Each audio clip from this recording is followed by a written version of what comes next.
स्वाद बढ़ाने के लिए। उसके बाद आप लोग चाय पीते हैं, चाय में जो चीनी है उसकी पॉलिश करने के लिए भी गाय माता की हड्डियों के चूरा का इस्तेमाल किया जाता है। यहाँ तक कि आप चाय पी रहे हो तो गौ माता की चर्बी का इस्तेमाल उसमें भी किया जाता है।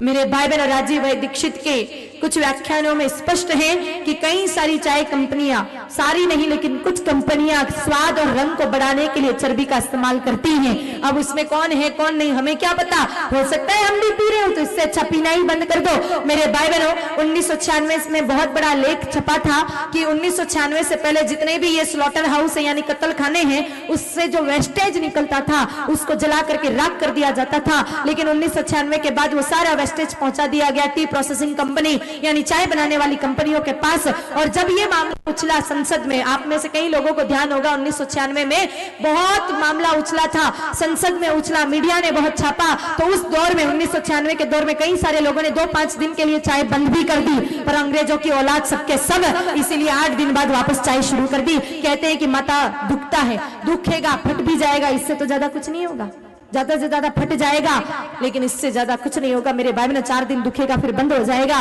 लेकिन गाय माता को मार करके अगर आप चाय पी रहे हो तो फिर आपसे बड़ा पापी इस संसार में कोई नहीं। जब भी आप चाय पी रहे हो समझ लेना, 1 कप चाय रोज की पी रहे हो मतलब 1 गाय माता के गले की छुरी आप चला रहे हो। 2 कप चाय पी रहे हो मतलब रोज 2 गौ माता की हत्या आप कर रहे हो। दिन में जितनी भी चाय पीते हो काउंट कर लेना, उतनी गाय माता की हत्या के जिम्मेदार आप है। चाय नहीं पियेंगे तो कोई मर थोड़ी जाएंगे।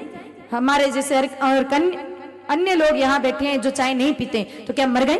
हमारे पूर्वज कौन से चाय पीते थे? ये चाय तो हिंदुस्तान में तब आई जब अंग्रेज आए, उससे पहले तो चाय थी ही नहीं। रात की घाट राबड़ी जो पड़ी होती ना छाछ की, उसी को पी करके हमारे पूर्वज काम में लग जाते थे। मेरे भाई बहन, चाय जानते नहीं थे तो वो क्या जिंदा नहीं थे? वो मर नहीं गए। तो आप भी चाय नहीं पियोगे तो मर नहीं जाओगे, लेकिन आपके चाय पीने से कहीं गौ माता जी का वध जरूर हो रहा है। इसीलिए चाय पीना छोड़ देना।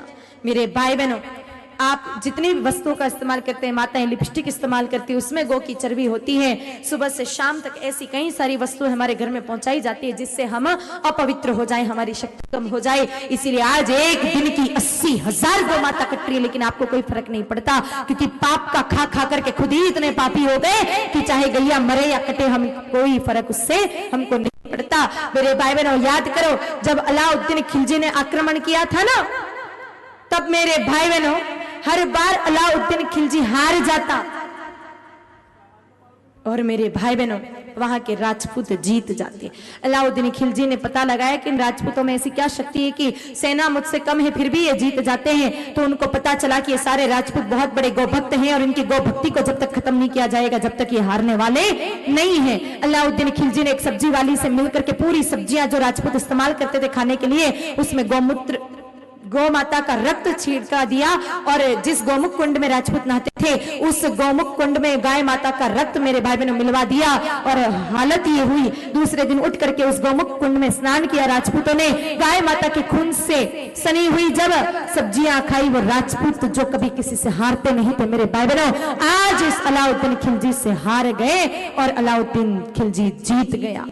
आज हम हिंदुओं की शक्ति भी कम होने का सबसे प्रमुख कारण यही है कि हम लोग अपवित्र अन्न खाकर के पूरी तरह से अपवित्र हो चुके हैं, इसलिए हमें कोई फर्क नहीं पड़ता है। लेकिन याद रखना, ये कुंभकर्ण वाली नींद से आप अभी भी नहीं जगे, तो जिस दिन जगोगे उस दिन मेरे भाई बहनों विनाश के अलावा कुछ नहीं रहेगा। गाय माता है तो हिंदू है, गाय माता है तो हिंदुस्तान है, और गाय माता नहीं रही तो ना तो हिंदुस्तान आपको दिखेगा, और गाय माता नहीं रही तो हिंदू बनकर के कोई आपको हिंदुस्तान में रहने भी नहीं देगा।